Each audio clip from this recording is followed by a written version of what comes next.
Barka da zuwa tashar KANNYWOOD a yau. Idan wannan shine zuwanka na farko, ka danna subscribing, kana ka danna alamar ƙararrawa domin sanar da kai da zarar mun ɗora aikinmu.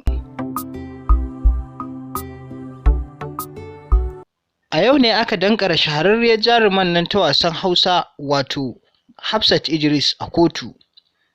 Hafsat Idris dai kun san jaruma ce a masana'antar nan ta KANNYWOOD. Ta daɗe tana ba da gudunmawa. Hafsat Idris dai an fi saninta a shahararren fim ɗinta da ta yi mai suna Barauniya. To, koya aka yi ta samu kanta a kotu? Ko dai ta musu halin ne nasu dai na manyan jarumai? To, a masana'antar KANNYWOOD dai an san Hafsat Idris shahararriyar masaniya ce a harkar fim, wadda tana ba da gudunmawa sosai da sosai. Amma kwana biyu an ga fuskarta ta daina yawo, ko mene dalili? Kwatsam ana ƙasa da haka sai aka tsinci labarai da cewa an kai ta kotu. To ko menene dalilin da yasa aka kai ta kotu? Ku biyo mu domin jin cikakken labarin.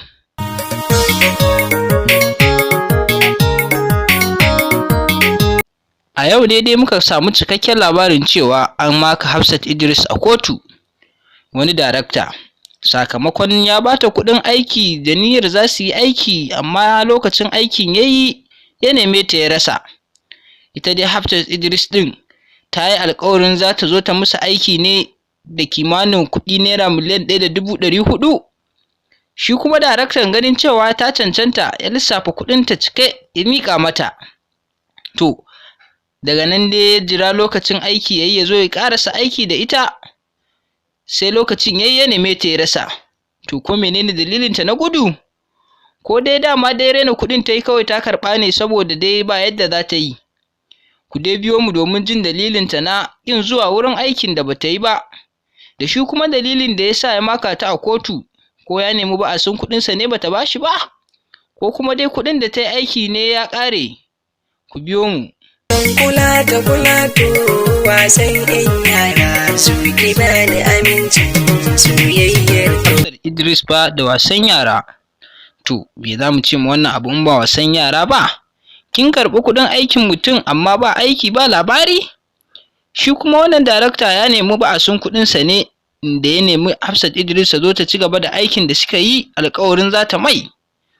A nan fa Hafsat Idris ta nuna ba haka ba. Shi kuma ganin cewa ya ƙirga kuɗaɗe maƙudai masu ɗimbin yawa ya bata, sai ya ce kai, idan fa na haƙura akwai matsala. Daga nan fa ya garza ya yi shawari da abokanan hulɗarsa, ya ce ya fa kashe kuɗi domin ta zo ta mai aiki, kuma ya bata kuɗin aikinta tun kafin lokacin aikin ya yi. Amma fa gashi kwatsam yanzu ya nemi ta zo ta yi aiki ta ƙi. Shin anya zai iya haƙura da wannan abu? Daga nan fa ya haɗu da masu baki da kunu, suka ce ai da doka a kai, ma'ana yana da damar da zai iya yin ƙararta a bi masa haƙƙinta.